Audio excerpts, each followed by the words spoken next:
আমার দরদি দাসী হিসাবে না, বাদী হিসাবে না, চাকরানি হিসাবে না, আমার আল্লাহ বান্ধবী হিসাবে স্বীকৃতি দিবে আমাদেরকে। চান কি চান না? চান কি চান না? এই দরদি মা বলে আমার আল্লাহ দেখ বলে বান্দারে, আমি তো তোমাদের বানাইলাম, এই দুনিয়ায় পাঠাইলাম। কেন পাঠাইলাম, কি জন্য বানাইলাম, কি জন্য পাঠাইলাম, তোমাদের জানার দরকার, বোঝার দরকার আছে না নাই? ও মা বোনেরা, আমার দরদি আমার আল্লাহ তাআলা রাব্বুল আলামিন বান্দারা, এই দুনিয়া আমি তোমাদের বানাইছি, এমনি এমনি বানাইনি, এমনি এমনি দুনিয়ার মধ্যে পাঠাই নাই। আমি আল্লাহর উদ্দেশ্য আছে, আমি আল্লাহ বিনা কারণে বানাই নাই। ও বান্দারা শুনে নাও, আমি তোমাদের কেন বানাইলাম, আমি আল্লাহ ঘোষণা করে দিয়েছি, ও মা কলাতুল জিন্না ওয়াল ইনসা ইল্লা লিয়াবুদুন। বলেন আল্লাহু আকবার। এই দুনিয়ার মানুষ আমি তোমাদের এমনি এমনি বানাইনি, এমনি এমনি দুনিয়ায় পাঠাই নাই। আমি বানাইছি বন্দেগীর জন্য, বলেন সুবহানাল্লাহ। আমি বানাইছি আমার দাসতার জন্য, বলেন সুবহানাল্লাহ। আল্লাহ একবার বলল না, হে দুনিয়ার মানুষ আমি তোমাদের এই দুনিয়ায় বানাইছি, আমি তোমরা দুনিয়ার মধ্যে যাইয়া তোমরা আবাদ বসত করো গা, এটা বলছে আল্লাহ। একবারও বলে নাই এই দুনিয়ার মধ্যে যাইয়া তোমরা, এই দুনিয়ার মধ্যে যাইয়া তোমরা বেটা বেটি একটার বদলে 5টা জন্ম দাও গা, বলছে বলেন তো? আগে বলেন নাই, কিন্তু মা এগুলো ফরজ করেছেন পরে এসে। কিন্তু তার আগে আমার আল্লাহ রাব্বুল আলামিন কি বললো, আমি তোমাদের বানাইলাম কি জন্য, আমার বন্দেগীর জন্য, বলেন সুবহানাল্লাহ। দুনিয়ার মানুষ ও বান্দারা শুনে নাও, তোমরা যেন দিশেহারা হইও না, তোমরা যেন মনে করো না যে আমার বন্দেগী করবা আল্লাহর জন্য, আল্লাহ বলে কিছু দেবে না। না না না, আমি আল্লাহ ওয়াদা করেছি বান্দারা যে তোমরা যদি করো বন্দেগী, আমি আল্লাহ বানাবো তোমাদেরকে আমার বান্ধবী। বলেন সুবহানাল্লাহ। কার বান্ধবী? আল্লাহর বান্ধবী হতে মনটা চাই কি চাই না? এ দরদি মারে কারা কারা আল্লাহর বান্ধবী হতে চান? আল্লাহর জমিন একটু হাত তুলে দেখান তো, কারা কারা আল্লাহর বান্ধবী হতে চান? সুবহানাল্লাহ, আলহামদুলিল্লাহ, আল্লাহুম্মা আমিন। আল্লাহ যেন হায়দার সকলের জন্য জামিন। কিন্তু মা বোনেরা ও দরদি, হাত তুললে কি বান্ধবী হওয়া যাবে? আমার আল্লাহ কি বলেছে, ও বান্দারা তোমাদের বান্ধবী বানাবো যদি করো বন্দেগী, তবেই বানাবো বান্ধবী। বলেন সুবহানাল্লাহ। ও মা বোন, তার মানে বন্দেগীর দরকার আছে না নাই? এ দরদি আল্লাহর বন্দেগী যখন করবেন, শোনা মা বোনেরা, আল্লাহ যখন বন্দেগীর জন্য আমাদের বানাইলো, তখন কি বেটা বেটি ছিল, স্বামী সন্তান ছিল, সংসার ছিল, তেমন দুনিয়া ছিল? বলেন তো ছিলেন না। একমাত্র বন্দেগীর উদ্দেশ্যে আমাদের বানাইছে রে মা। ও দরদি আসলে যে আমাকে তো আমার আল্লাহ বানাইছে। আপনারা এই মাহফিলের মধ্যে যারা আছেন, এদের মধ্যে মনে হয় অনেকে আল্লাহ বানাইছে, অনেকে মনে হয় অন্য লোক বানাইছে। ও দরদি আল্লাহ বানাই নাই এমন কোন বান্দা এই জায়গায় আছেন নাকি? বলেন তো আছেন নাকি? বলেন তো। এ মা, আমার সৃষ্টিকর্তা হচ্ছে আল্লাহ, আপনাদের তৈরি করেছেন কে? আল্লাহ। আল্লাহ না অন্য কেউ? এ দরদি মারে যদি আল্লাহ তৈরি করে থাকে, আল্লাহ ডাক দেবে বান্দারে আমি তোমাকে আমি তৈরি করেছি। ও মা, এই যে আপনারা সকালবেলা দুপুরের সময় খাওয়া দাওয়া করছেন না আপনারা, এ দরদি এই খাওয়া দাওয়া আপনারা খাইলেন, খাওয়াইছে কে? ও মা, হাইটে আল্লাহর দরে চলে আসেন আনলো কে? এই যে কথা বলতে তৌফিক দান করেছেন কে? আপনারা তাকায় আছেন, দেখা তৌফিক দান করেছেন কে? মা বলে না, সকল কিছু যদি আল্লাহই করে মা, আমরা গোলামি করবো কার? আমার আল্লাহর ব্লেন্ডার দেব বান্দারা, আমি তোমাদেরকে বলেছি আমার বন্দেগী করো। তার মানে আল্লাহর বন্দেগী যখন করবেন মা, তখন আপনাদের কিন্তু বেটার দিয়ে টেনশন করা যাবে, স্বামীর টেনশন করা যাবে, ওদের সংসারের টেনশন করা যাবে? হ্যাঁ যাবে না। আমার মা বলে না, যদি একটা টেনশন করি, স্বামীর টেনশন করি, সংসারের টেনশন করি, তাহলে আল্লাহর বন্দেগী জীবনেও হবে না। ও দরদি মানে তাই দেখবেন যখন নামাজের মধ্যে চলে যান, শয়তান বারবার ধোঁকা দেয়, ধোঁকা দেয় কি দেয় না? বলেন তো, বারবার ধোঁকা দেয়। তোর বেটা কোন জায়গায় গেল, তোর বেটা কোন জায়গায় গেল, গাছ তলে গেল, আরে পানির কাছে গেল, আরে টিউবওয়েলের কাছে গেল, আরে না জানি আগুন লাগতেছে, নানা রকম কুলু দেয় শয়তান। বলে নাউজুবিল্লাহ। ও মা, কেন এই শয়তান কুলু দেয় বলে মনে করেন? কি জন্য মনে কুলু দেয়? আমার আল্লাহর কাছে শয়তান ওয়াদা করেছে যে আল্লাহ গো, এই মানব জাতির জন্য আমার শয়তান বানাইছো। ও মা, আল্লাহ ওই শয়তান আল্লাহ ডাকলে, আল্লাহ গো এই মানব জাতির জন্য আমার শয়তান বানাইছো। এই মানুষ কেমনে জান্নাতে যায় রে আল্লাহ? আমি শয়তান দেখে ছেড়ে দেব। বলে না, আল্লাহর কাছে শয়তান এই ওয়াদা করেছে। মা বোনরা, এই জন্য আমরা তো তালিমে যাই রে মা, তালিমে দিলে নানা রকম টেনশন যায় কি যায় না? নামাজে বসলে আমাদের টেনশন উঠে যায় কি যায় না? বলেন তো। নামাজ পড়েন, নামাজের সিজদা জান আল্লাহু আকবার বলে সেই সিজদায় যান আর চিন্তা করেন যে নামাজটা শেষ করে কি গরু খাবার দেব। হ্যাঁ এ দরদি নামাজ পড়তেছেন, নামাজের সিজদায় যান, সিজদা থেকে উঠিয়া মনে করে চিন্তা করেন, সিজদার মধ্যে যান চিন্তা করেন আরে ছাগলটা সেই সকাল থেকে খাইবে দেই নাই।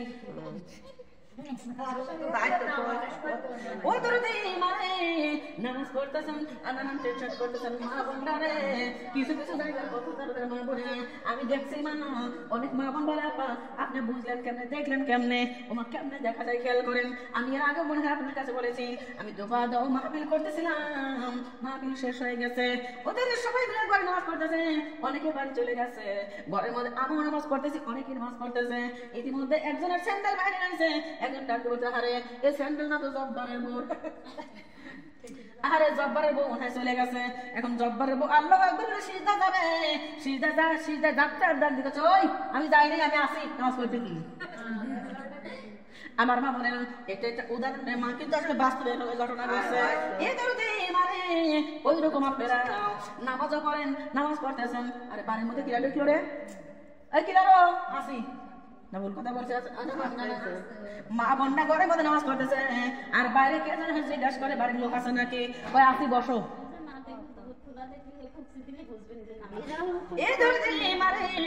অনেক মা বোন আমার এইরকম নামাজ পড়েন, কি পড়েন না বলেন তো?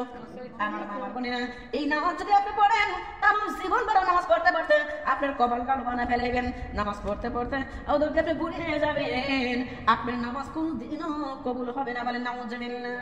ও মা নামাজ যদি কবুল করবে চাও তাহলে আমার এক আল্লাহর বন্দেগী করে যাও। নামাজ পড়ার সময় বেটা টেনশন করা যাবে, কথা বলেন, নামাজের সময় বেটার টেনশন করা যাবে না, নামাজের সময় বিটির টেনশন করা যাবে না, নামাজের সময় স্বামীর টেনশন করা যাবে না, নামাজের সময় ও যদি সংসারের টেনশন করা যাবে না। এক আল্লাহর গোলামি এক দিলে এক পানে করতে হবে। আল্লাহর গোলামি শেষ হয়ে যাক, আপনি স্বামীর সংসার করেন, ধরো আপনি স্বামীর সংসার করেন, স্বামীকে খেদমত করেন, স্বামীর সংসারের কাজ করেন, আপনার কোনো বাধা নাই, কোনো নিষেধ নাই, তবে মা করে না ও দরদি আমার আল্লাহ বলেছে ওই সময় আরো আমি সওয়াব দেই। বলেন সুবহানাল্লাহ। ফজর নামাজ পড়ে যদি কোনো মহিলা স্বামীর সংসারের কাজকর্ম করে, স্বামীর রাধা বাড়া করে, স্বামীর সংসারের কাজ করবে, জীবন উঠোন থালপাটি মাজা কাজগুলো আছে, আরো নানান রকম কাজ আছে, মা আপনি যত কাজ কেন না করেন আল্লাহ বলেছে ফজর নামাজ করার কারণে দুপুর পর্যন্ত যত কাজ করবে আমি আল্লাহ ওই প্রত্যেকটা কাজের বিনিময় আমি সওয়াবে পরিণত করবো। বলেন সুবহানাল্লাহ।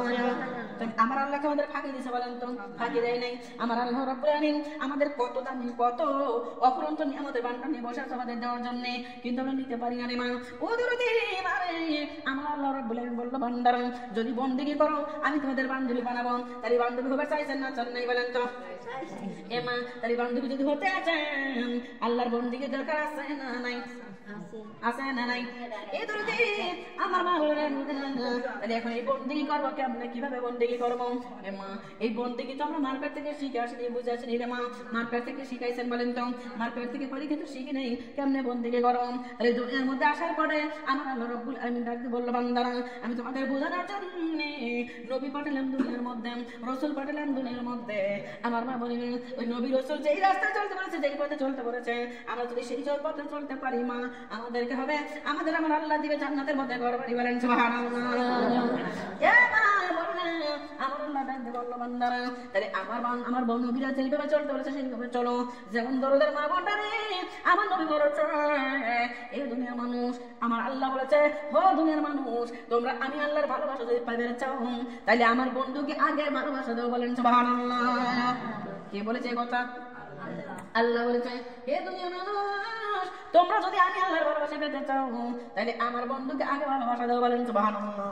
আর আমার নবী ডাকতে বলতেছে হে দুনিয়ার মানুষ তোমরা যদি আমার নবী আমি নবীকে ভালোবাসতে চাও তাহলে আগে পাড়া প্রতিবাসীকে আগে ভালোবাসা দাও। কেননা মুসলমান ভাই ভাই একে অন্যের সঙ্গে ঝগড়া বিবাদ করা যায় নাই। তোমরা যদি মুসলমান একত্রে মিলতে না পারো, মিশতে যদি না পারো, যদি একজন আরেকজনকে মহব্বত করতে না পারো, ভালোবাসার জন্য পারো, তাহলে আমি নবীও তোমার ভালোবাসা নেব না। তার মানে পাড়া প্রতিবাসীর সঙ্গে ঝগড়া করা যাবে নাকি? বলেন তো যাবে না। মিল মহব্বতে থাকতে হবে। ও মা নিজে আমল করবো, পাড়া প্রতিবাসীকে দাওয়াত দেবো, আমলের দাওয়াত দেবো। মা বোনরা কি করেন ও দরদিরাম ও মা আমার নবী যখন আমার নবী বলেছে বান্দারা আমার নবী বলেছে তাহলে মুসলমান মানুষকে আগে ভালোবাসা লাগবে। কাকে? মানুষকে আমার আল্লাহ রাব্বুল আলামিন বলেছে যে কিছু কিছু আমল আছে মা, যেমন আমরা মুসলমান আমাদের জন্য কিন্তু কয়েকটা ফরজ আছে মা, যেমন ধনী ব্যক্তির জন্য হজ করা কি ফরজ, ধনী ব্যক্তির জন্য হজ করা ফরজ, ফকিন্নি হওয়ার ধনী হও নামাজ পড়া, আমার মা বলে না ফকিন্নি হওয়ার ধনী হও পর্দা করা। দেখেন গরিবের জন্য কিছু খরচ আছে আর বড় লোকের জন্য কিছু আলাদা খরচ আছে। ফকির হন আর ধনী হন, আপনার জন্য নামাজ ফরজ, আপনার জন্য কোরআন পড়া ফরজ, আপনার জন্য কালেমা পড়া ফরজ, আপনার জন্য পর্দা করা ফরজ। কিন্তু এই যে হজ করা না, এই হজ করা কিন্তু গরিবের জন্য ফরজ না, হজ করা হইল ধনী ব্যক্তিদের জন্য ফরজ। আমার মা বললাম কিন্তু আল্লাহ তাআলা রাব্বুল আলামিন কি বলল, হে দুনিয়ার মানুষ, এই